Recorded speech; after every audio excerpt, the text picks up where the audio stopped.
नमस्कार सभी को, स्वागत है आप सभी का हमारे इस नए यूट्यूब चैनल पर। राजस्थान का इतिहास हमने शुरू किया था। राजस्थान के इतिहास से संबंधित जितने भी क्वेश्चंस अब तक एग्जामों में पूछे गए हैं उसका पहला वीडियो हमने पार्ट 1 में बनाया था। उसमें राजस्थान के से जो प्राचीन सभ्यताएं हैं उनसे संबंधित जितने भी एग्जाम में क्वेश्चंस आए थे उनको हमने देख लिया था। और आज हमारा दूसरा टॉपिक है राजस्थान के पुरातात्विक स्रोत। राजस्थान के पुरातात्विक स्रोतों में अभिलेख, शिलालेख से संबंधित जितने भी क्वेश्चंस यहाँ पे एग्जाम में पूछे गए हैं उन सभी को आज हम यहाँ पे देखेंगे। तो शुरू करते हैं। शुरू करने से पहले अगर आप चैनल पे नए हो तो हमारे इस यूट्यूब चैनल को सब्सक्राइब जरूर करें, वीडियो को लाइक कर दें। तो शुरू करते हैं। अभिलेख, पहला क्वेश्चन है अभिलेख जो प्राचीन राजस्थान में भागवत या वैष्णव संप्रदाय के प्रभाव की पुष्टि करता है उसका नाम क्या है। तो 4 यहाँ पे ऑप्शन दी हैं, तो इसका राइट आंसर हो जाएगा गोशुंडी अभिलेख। गोशुंडी अभिलेख। यह क्वेश्चन 2-3 बार पूछा गया है। आरएस में पूछा गया था, एग्रीकल्चर प्लांट में पूछा गया था। नेक्स्ट क्वेश्चन हम देखते हैं। गोशुंडी का शिलालेख स्थित है। जो गोशुंडी का यह शिलालेख है यह कहाँ पर स्थित है। तो बिल्कुल यह चित्तौड़गढ़ में स्थित है। कहाँ पे स्थित है? चित्तौड़गढ़ में। तो दूसरा ऑप्शन यहाँ पे हमारा ठीक हो जाएगा। नेक्स्ट क्वेश्चन है हमारा, गोशुंडी अभिलेख किस भाषा में लिखे गए थे। यहाँ से यह क्वेश्चन काफ़ी इंपॉर्टेंट बनता है, कई बार यह क्वेश्चन एग्जाम में पूछा गया है। तो जो गोशुंडी अभिलेख है यह संस्कृत भाषा में लिखा हुआ है। किस भाषा में लिखा हुआ है? संस्कृत भाषा में यह गोशुंडी अभिलेख है, यह लिखा हुआ है। और जो गोशुंडी अभिलेख है यह कहाँ पर स्थित है? यह चित्तौड़गढ़ जिले में स्थित है वर्तमान में। नेक्स्ट क्वेश्चन देखते हैं। गोशुंडी शिलालेख निम्न में से किस लिपि में लिखा गया है। तो ये ब्राह्मण लिपि में लिखा गया है। जो गोशुंडी शिलालेख है वह ब्राह्मण लिपि में लिखा गया है और संस्कृत इसकी भाषा है। और कहाँ पर है? ये चित्तौड़गढ़ में यह स्थित है। तो 3 क्वेश्चन यहाँ से बन गए हैं आराम से। नेक्स्ट क्वेश्चन हम देखते हैं। वह कौन सा अभिलेख है जो महाराणा कुंभा के लेखन पर प्रकाश डालता है। यहाँ पे 4 ऑप्शन दिए हैं, इनमें से हमें एक ऑप्शन को निकालना है जो महाराणा कुंभा के लेखन पर प्रकाश डालता है। तो ये हो जाएगा कीर्ति स्तंभ प्रशस्ति, जो जिसकी रचना 1460 ईस्वी में की गई थी। नेक्स्ट क्वेश्चन हमारा रहेगा यहाँ पे, कीर्ति स्तंभ प्रशस्ति के रचयिता कौन थे। तो अत्रि कवि इसके रचयिता था। यह क्वेश्चन भी आरएस में पूछा गया था 99 में। तो आज हम देख रहे हैं विगत परीक्षाओं में जितने भी राजस्थान से संबंधित पुरातात्विक स्रोतों से संबंधित जितने भी क्वेश्चंस पूछे गए हैं उनको आज हम यहाँ पे अध्ययन कर रहे हैं। तो वीडियो ज़्यादा लंबा ना हो तो फटाफट से हम देख लेते हैं कितने क्वेश्चंस कौन से एग्जाम में पूछे गए हैं।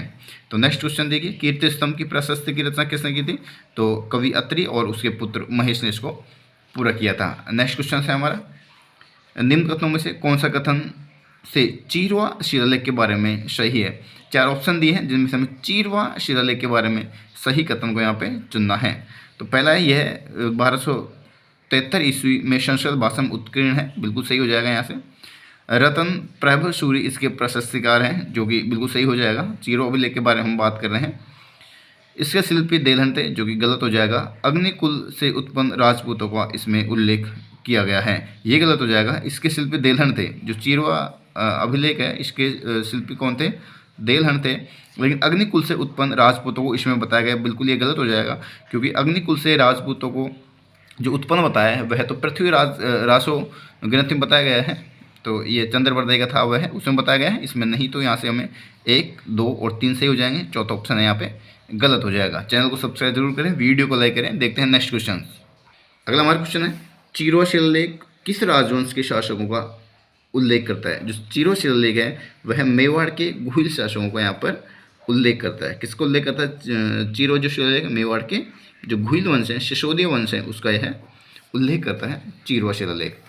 नेक्स्ट क्वेश्चन हमारा, 17वीं शताब्दी की रचना, 17वीं शताब्दी में जो रचित है राज प्रशस्ति महाकाव्य, इसके रचयिता कौन थे। तो रणछोड़ भट्ट इसके रचयिता थे। कौन थे? रणछोड़ भट्ट इसके रचयिता थे राज प्रशस्ति के। राज प्रशस्ति महाकाव्य है जो 17वीं शताब्दी में रणछोड़ भट्ट के द्वारा लिखा गया था। नेक्स्ट क्वेश्चन देखिए, किस शिलालेख या प्रशस्ति में मुगल मेवाड़ संधि का वर्णन किया गया है। तो वह शिलालेख कौन सा है जिसमें मुगल और मेवाड़ जो संधि हुई थी 1615 ईस्वी में। मुगल शासक थे जहांगीर और मेवाड़ के शासक थे करण सिंह, अमर सिंह का पुत्र। तो वह संधि हुई थी। तो उसका कहाँ पर उल्लेख किया गया है। तो उसका उल्लेख किया गया है राज प्रशस्ति में, इसका उल्लेख किया गया है। राज प्रशस्ति का काल क्या है? तो बिल्कुल यहाँ से राइट आंसर हो जाएगा 1676 ईस्वी राज प्रशस्ति का काल है। नेक्स्ट क्वेश्चन हम देख रहे हैं अब तक जितने भी क्वेश्चंस राजस्थान में जितनी भी एग्जाम्स हुई हैं उनसे संबंधित जो क्वेश्चंस पूछे गए हैं उनको हम देख रहे हैं। तो काफ़ी कहीं ना कहीं से एक दो क्वेश्चन यहाँ से निकल के आ जाएंगे। किस शिलालेख में चौहानों को वत्स गोत्र ब्राह्मण बताया गया है?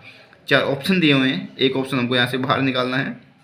वह शिलालेख कौन सा है जिसमें चौहानों को वत्स गोत्र ब्राह्मण बताया गया है? तो बिजोलिया शिलालेख है, 1170 ईस्वी का है ये। गुणभद्र इसके रचयिताकार थे।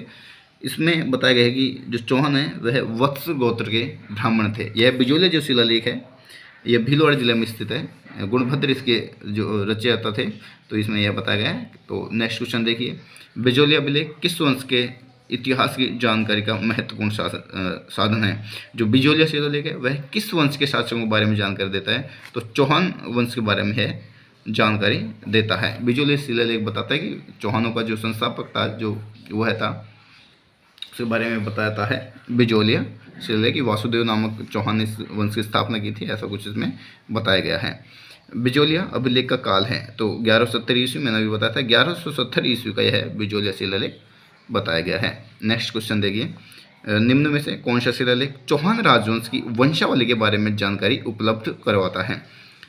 इन 4 ऑप्शन दिए, इनमें से एक शिलालेख है जो चौहान वंशों की जो वंशावली है उसके बारे में बता रहा है। तो जो बिजोलिया शिलालेख है यह ही है 1170 ईस्वी का, जो चौहान वंशों की वंशावली के बारे में बता रहा है और चौहानों को यह कह रहा है ये कि वत्स गोत्र के ब्राह्मण थे। नेक्स्ट क्वेश्चन देखिए, बिजोलिया लेख के अनुसार सांभर झील का निर्माण किसने करवाया था? वासुदेव नामक व्यक्ति ने सांभर झील का निर्माण करवाया था। ये बिजोलिया शिलालेख से हमें यह जानकारी प्राप्त होती है। नेक्स्ट क्वेश्चन देखिए, जाबलीपुर, शाकंभरी, श्रीमाल जैसे प्राचीन नगरों का उल्लेख भी बिजोलिया शिलालेख में किया गया है। तो बिजोलिया शिलालेख से काफ़ी यहाँ पर क्वेश्चंस बन गए। बिजोलिया शिलालेख कब गया? 1170 ईस्वी का है। बिजोलिया शिलालेख के अनुसार वासुदेव नामक व्यक्ति ने इस वंश की स्थापना की थी, सांभर झील का निर्माण करवाया था, इसमें भी जानकारी मिलती है। चौहान वत्स गोत्र के ब्राह्मण थे, बिजोलिया शिलालेख बता रहा है। और जाबालीपुर, शाकंभरी, श्रीमाल जैसे प्राचीन नगरों को इसमें उल्लेख किया गया है। बिजोलिया शिलालेख किस चौहान नरेश के काल का है? तो ये सोमेश्वर चौहान थे, उसके काल में यह लिखा गया था गुणभद्र ने, तो यह उस काल से संबंधित है। पृथ्वीराज तृतीय थे, उनके पिताजी थे ये सोमेश्वर, तो उसके काल का है। आबू के अभिलेख के लेखक, आबू का जो अभिलेख है वह किसके द्वारा लिखा गया है? तो शुभचंद्र, किसके द्वारा लिखा गया है? शुभचंद्र के द्वारा है आबू का जो शिलालेख है वह लिखा गया है। यह क्वेश्चन भी राजस्थान पुलिस में आया था 2018 में। नेक्स्ट क्वेश्चन देखिए, अपराजित के शिलालेख के रचयिता निम्न में से कौन से हैं? जो अपराजित का जो शिलालेख है वह किसके द्वारा लिखा गया है? तो वह लिखा गया है दामोदर के द्वारा लिखा गया है। यह क्वेश्चन भी राजस्थान पुलिस में पूछा जा चुका है। नेक्स्ट क्वेश्चन देखिए, राय सिंह की प्रशस्ति का संबंध निम्न में से किससे है? जो राय सिंह की प्रशस्ति है तो यह बीकानेर से संबंधित, बीकानेर के शासक थे राय सिंह, जिसको बाद में जोधपुर का प्रशासक भी नियुक्त किया गया था। तो राय सिंह की प्रशस्ति का संबंध बीकानेर रियासत से था। नेक्स्ट क्वेश्चन हम देखते हैं, इसमें कौन सा मंडोर के प्रतिहारों के इतिहास की जानकारी देते हैं? यहाँ पर 4 हमें शिलालेख और अभिलेख दिए हुए हैं, उनमें से एक ऑप्शन देखना है जो मंडोर के प्रतिहारों के बारे में जानकारी देता है। तो ये जो घटियाल अभिलेख है, घटियाल अभिलेख है, यह हमें जो मंडोर के प्रतिहार हैं उनके बारे में हमें जानकारी प्रदान करता है। नेक्स्ट क्वेश्चन है, घटियाल शिलालेख किस भाषा में लिखा गया है? तो संस्कृत भाषा में यह घटियाल शिलालेख है वह लिखा गया है। किस भाषा में लिखा है? संस्कृत भाषा में। नेक्स्ट क्वेश्चन है हमारा, अभिलेख जो प्रतिहार शासक कुक्कुट की अभिरो की विजय का दावा करता है, तो वह शिलालेख है घटियाल अभिलेख। नेक्स्ट क्वेश्चन आएगा, घटियाल प्राकृत अभिलेख किस शासक से संबंधित है? तो प्रतिहार कक्कुक शासक से है घटियाल अभिलेख संबंधित है। नेक्स्ट क्वेश्चन देखिए, कौन सा अभिलेख शिलालेख जिला या स्थान सुमिलित नहीं है? 4 यहाँ पे शिलालेख दिए हुए हैं और उनका स्थान दिया हुआ है सामने कि कौन सा शिलालेख कहाँ पर है। तो जो गलत है उसको हमें यहाँ से निकालना है। बसंतगढ़, सिरोही सही हो जाएगा। मानमोरी का चित्तौड़गढ़ में है। घटियाल अभिलेख है यह जैसलमेर में बताया हुआ है, जबकि यह गलत है। और चिरोहा उदयपुर में बिल्कुल सही हो जाएगा यहाँ से। नेक्स्ट क्वेश्चन देखिए, घटियाल अभिलेख से संबंधित कथनों में असत्य कथन चुनिए। घटियाल अभिलेख से संबंधित यहाँ पर 4 कथन दिए हुए हैं, जिनमें से हमको जो गलत कथन है उसको यहाँ पे बाहर निकालना है। तो अभिलेख में प्रतिहार शासक हरिश्चंद्र और उसके वंशजों को यहाँ पर उल्लेख मिलता है, ऐसा इसमें यहाँ पर बताया गया है। तो अभिलेख में नागभट्ट प्रथम की राजधानी मंडोर में स्थानांतरण करने का विवरण है। अभिलेख में मग जातीय के ब्राह्मण का उल्लेख है और यह अभिलेख 4 अभिलेखों का समूह है, ऐसे यहाँ पे हमें कुछ बताया गया। यह क्वेश्चन भी पूछा गया था कि वरिष्ठ कंप्यूटर अनुदेशक भर्ती में क्वेश्चन पूछा गया है। तो देखिए अगला क्वेश्चन हमारा, बड़ोग्राम से प्राप्त यूप स्तंभ अभिलेख किस वंश या गण से संबंधित है? तो यह मोखरी वंश से यह संबंधित है। बड़ोग्राम वाला जो मोखरी वंश था उससे यह संबंधित है। नेक्स्ट क्वेश्चन हम यहाँ पे देखते हैं, उस अभिलेख को चिन्हित कीजिए जो प्राचीन राजस्थान में वैष्णव संप्रदाय की उपस्थिति के साक्ष्य देता है। तो उसका नाम हो जाएगा बरनाल अभिलेख। अब तक जितने भी क्वेश्चन एग्जाम में पूछ रहे हैं उनको आज हम अध्ययन कर रहे हैं, तो कहीं ना कहीं से यहाँ से क्वेश्चन निकलने की संभावना है। कुंभलगढ़ प्रशस्ति के रचयिता कौन थे? तो कवि महेश इसके रचयिता थे कुंभलगढ़ प्रशस्ति के। नेक्स्ट क्वेश्चन आता है हमारा, बर्लिका शिलालेख जो कि अशोक के काल से पूर्व को माना जाता है कहाँ स्थित है? तो ये अजमेर में स्थित है। बर्लिका शिलालेख कहाँ पर स्थित है? अजमेर में ही है स्थित है, ऐसा यहाँ पे बताया गया है। 443 ईस्वी के आसपास का यह शिलालेख बताया जाता है। नेक्स्ट क्वेश्चन देखिए, बर्ली स्टोन एपिग्राफ शिलालेख चिन्हित किया गया था? तो ब्रह्मा पांडुलिपि में है चिन्हित किया गया था। नेक्स्ट क्वेश्चन हमारा, निम्न में से कौन सा प्रतिहार का इतिहास बताता है? तो मंडोर का शिलालेख है वह प्रतिहार वंश का इतिहास बताता है। नेक्स्ट क्वेश्चन देखिए, किस अभिलेख में गुर्जर प्रतिहारों को लक्ष्मण का वंशज गया है? तो ग्वालियर अभिलेख में गुर्जर को लक्ष्मण का वंशज बताया गया है। हाड़ा रानी कर्मवती द्वारा जौहर में प्रवेश करते समय दिए गए भूमि अनुदान की जानकारी का स्रोत है? तो पुरका ताम्रपत्र इसका स्रोत है। अब तक कहीं ना कहीं एग्जाम में क्वेश्चन यहाँ से पूछे गए हैं, तो थोड़ा सा ध्यान से देखें। किसानों से वसूल की जाने वाली विविध लाख बागों का उल्लेख हमें कहाँ प्राप्त होता है? तो चिकली ताम्रपत्र 1483 ईस्वी का है। उसमें हमें यह जानकारी मिलती है कि किसानों से लाख बाग बेस्ट बेकार के रूप में संबंधित कर या टैक्स वसूल किया जाता था। पाशुपत संप्रदाय से संबंधित गुरु विश्व रूप का उल्लेख मिलता है। तो हर्ष पर्वत शिलालेख 1975 ईस्वी है, वहाँ पर इसका हमें उल्लेख देखने को मिलता है।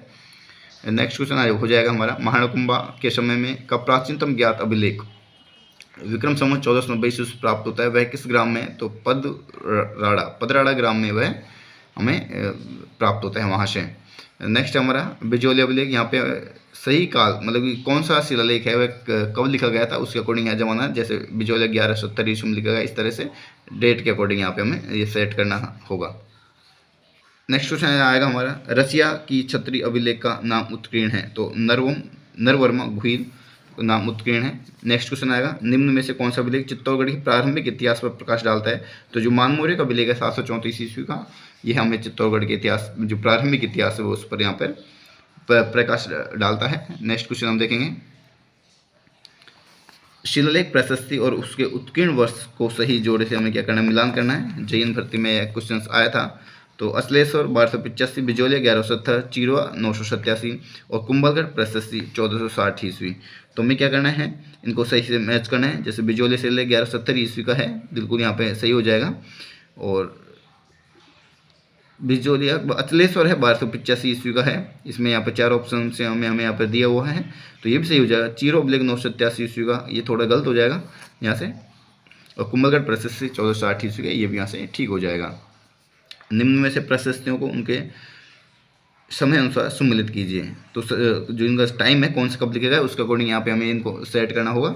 नेक्स्ट क्वेश्चन देखिए, प्राचीनतम पंचमार्क सिक्कों का समय क्या है? जो प्राचीनतम पंचमार्क उनके सिक्कों का समय बताया गया है 600 ईसा पूर्व से 200 ईसा पूर्व। डोडिया क्या है? डोडिया क्या है? डोडिया जैसलमेर राज्य का प्राचीनतम सिक्का चलता था।